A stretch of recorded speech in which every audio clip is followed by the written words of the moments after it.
Hello, so this video is going to be about strategies for practice and success in the iTEP writing section.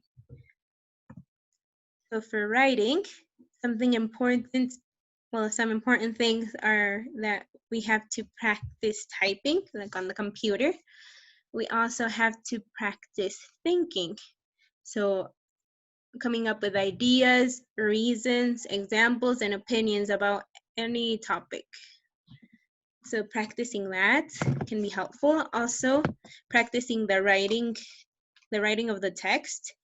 For example, the number of words, the time you have to write it, and the style, as well as practice expressing your opinion.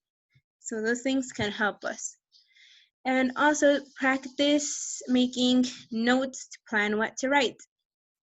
This can be like a brainstorming. So we write down like all the ideas we have, and then like what we're going to write in the text, how to organize it, things like that. So making notes can help us to plan everything about our text.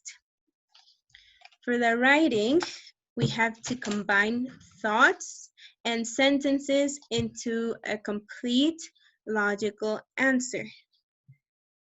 It's not just like grammar and punctuation and English. We also have to make things like our thoughts and the sentences into a complete logical answer.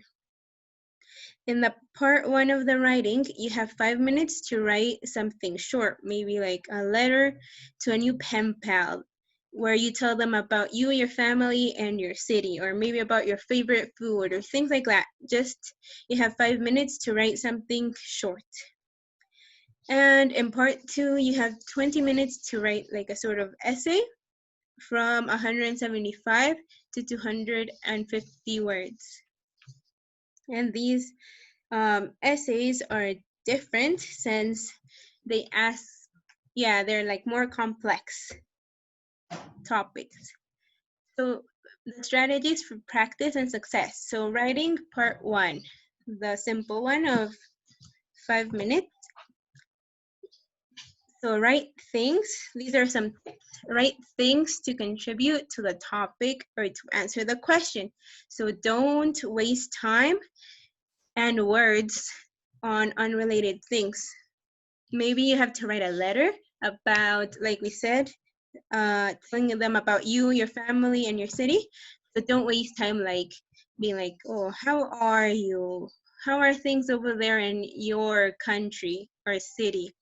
That would be a waste of words, and it's not really answering the question, which is write a letter about you, your family, and your city. So that doesn't have anything to do with it.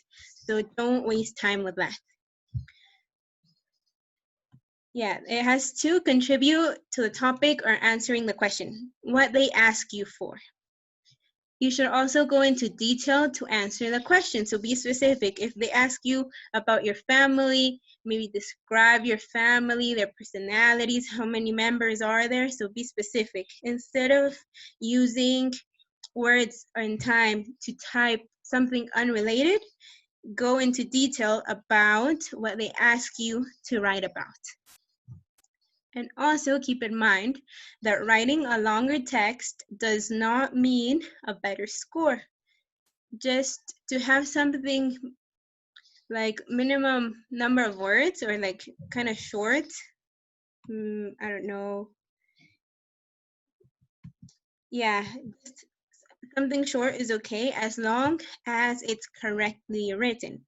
Sometimes people try to like write like the maximum number of words, and instead of making it better, it kind of loses focus. So as long as even though it's like short, as long as it's correctly written, as long as it's the minimum number of words and it's correctly written, logical. So now we should also have sentence structures, like a variety of sentence structures. We saw that a simple sentence is just like, I go to the beach with my friends. We can also have compound sentences, which is when two sentences are together with the coordinating conjunction.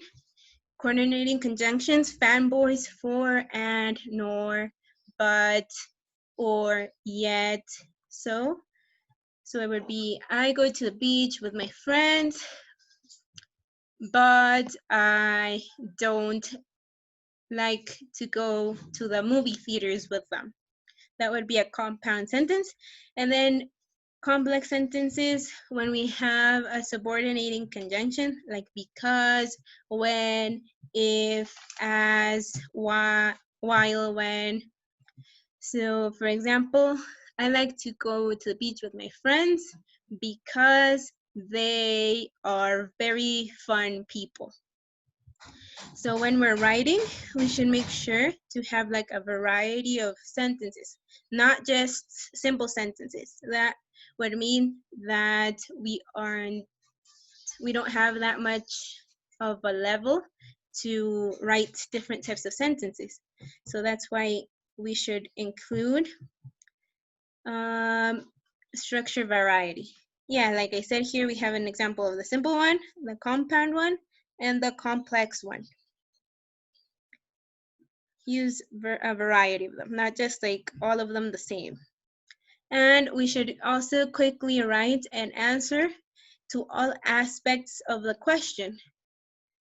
Just like as quickly as we can, write the answer, a complete answer to the question, and we have to finish in 5 minutes. If you have time, like if you finished a bit before the 5 minutes, you should also edit your work, like make sure that the grammar is correct and that everything is correct.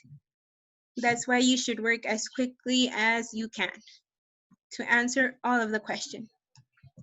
Now for writing part 2. They are more complex questions that need more thinking. For example, name one of the most important issues in the world today and explain why it is important. So that would be one of the questions that they could ask us, and we would have 20 minutes to answer it. So we have to think about it. So our notes would also be very important, to take notes, to organize our text, and also to make sure to use like complex sentence structures, not just simple sentences, like use compound, complex, anything that we can, as well as complex vocabulary. And we should talk about the same topic throughout the whole text to answer the question properly. For example, here it says, name one of the most important issues in the world. It says one. So if it says one, we shouldn't mention more than one, only one. That's why it's very important to understand what we have to write about. Name one of the most important issues in the world and explain why it is important.